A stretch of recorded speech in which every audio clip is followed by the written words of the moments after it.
Hello friends, ओम श्री गणेशाय नमः। जय श्री कृष्ण। आप सभी का स्वागत है आपके अपने यूट्यूब चैनल पर। फ्रेंड्स, आज हम आपको इस वीडियो में बताने जा रहे हैं कार्तिक मास में रोज सुनी जाने वाली बाबा नितनेम की दूसरी कहानी के बारे में, जिसको सुनने मात्र से ही होंगी आपकी सभी मनोकामनाएं शीघ्र ही पूर्ण। फ्रेंड्स, वीडियो शुरू करने से पहले आपसे रिक्वेस्ट है, अगर आप हमारे चैनल पर नए हैं और आपने अभी तक चैनल को सब्सक्राइब नहीं किया है तो प्लीज़ सब्सक्राइब कीजिएगा चैनल को, साथ ही प्रेस कीजिएगा बेल आइकन को, जिससे नए वीडियो से रिलेटेड नोटिफिकेशन आपको तुरंत प्राप्त हो सके। और वीडियो पसंद आने पर वीडियो को लाइक और शेयर जरूर कीजिएगा, ताकि सभी भक्तों को इस वीडियो का लाभ प्राप्त हो सके। और कमेंट बॉक्स में जय श्री कृष्णा जरूर लिखिएगा।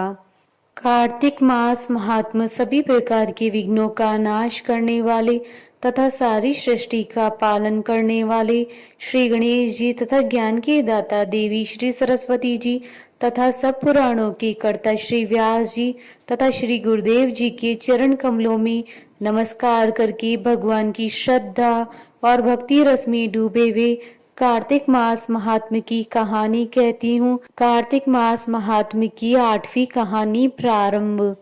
एक गांव में दो लड़कियां अपनी माँ के साथ रहती थी। वह नियम से हर रोज नितनेम की कथा कहती थी। एक दिन बेटी बोली कि माँ, मैं नितनेम की कहानी कहूंगी। तो आज उसकी माँ ने कहा, ससुराल में तेरी ये कथा कौन सुनेगा। लेकिन उसकी जिद के आगे माँ की नहीं चली और उसने कहानी कह दी।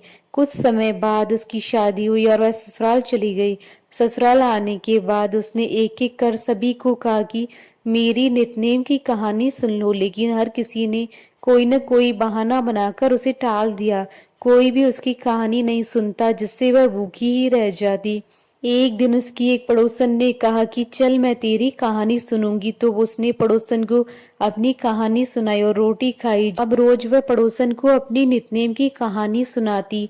एक दिन उस लड़की की ननद ने कहा कि माँ, यह पड़ोसन के कहने से तो खाना खा लेती है, लेकिन जब हम खाने को कहते हैं तब नहीं खाती। तब सास ने कहा कि ठीक है, जब पड़ोसन घर आए तो मना कर देना। पड़ोसन ने अपने पति से यह बात कही तो पति बोला कि उसकी सास अगर मना कर रही है तब कहानी सुनने मत जाना। अगले दिन पड़ोसन गई तो लड़की की सास ने उसे घर आने के लिए मना कर दिया। अब फिर बहू की कहानी कोई नहीं सुनता था। एक दिन उसके ससुर ने उसकी सास से पूछा कि बहू कैसी है। तो उसने कहा कि बाकी सब तो ठीक है, काम कर लेती है लेकिन खाना नहीं खाती है। ससुर ने कहा कि बड़े घर की बेटी है, शायद काम करने से थक जाती होगी, इसलिए तुम उससे काम मत कराया करो। काम न करने पर भी बहू कुछ नहीं खाती, जिससे धर्मराज जी सकते में पड़ गए कि ऐसा क्या हो रहा है जो मेरा आसन डोल रहा है। उन्होंने कहा कि धरती पर कौन सी नगरी है जिस पर एक प्राणी भोजन नहीं कर रहा है, उसे बुलाकर लाओ। स्वर्ग से विमान आया तो उसे देख सास कहने लगी कि मैं चलूं तेरे साथ। तो बहू ने कहा, तुम्हें तो बहुत काम था, लेकिन मेरी कहानी सुनने का समय नहीं था।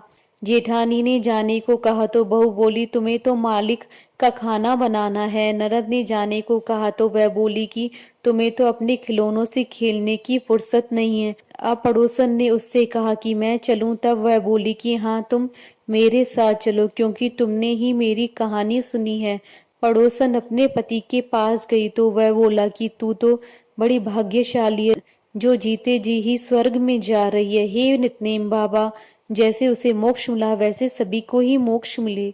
कहानी अधूरी हो तो पूरी करना, पूरी हो तो मान रखना। बोली भगवान विष्णु जी की जय, सनातन धर्म की जय। हमारे साथ इस वीडियो में अंत तक बने रहने के लिए आपका धन्यवाद। ओम श्री गणेशाय नमः। जय श्री कृष्णा।